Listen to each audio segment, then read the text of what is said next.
Дима, закончился тяжелый матч. Поделись своими впечатлениями от его хода и насколько закономерен результат на табло.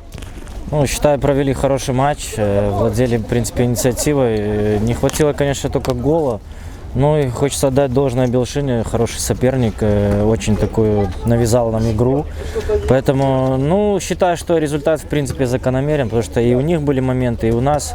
Чуть-чуть, может, мы, ну, чуть-чуть, не скажу, что много, но все-таки были ближе, наверное, к голу. Поэтому, ну, пусть результат будет закономерен. В прошлом году ты на полгода, можно сказать, улетал в бобруйскую Белшину. Расскажи, с какими эмоциями ты сегодня выходил на матч и стала ли эта Белшина лучше прошлогодней? Ну, сложно сказать, лучше или нет, потому что, в принципе, поменялся практически весь состав, за исключением пары человек. Ну, настраивался, конечно, мне хотелось обыграть Белшину, хотелось забить, но таких, чтобы там каких-то там настроений, что Белшина, я там играл, ну, как бы, в принципе, не было. Да, был этап карьеры в Белшине, он закончился, сейчас и в Крумкачах. Поэтому, ну, в принципе, как на рядовую игру настраивался, но, наверное, чуть-чуть больше, чем на рядовую.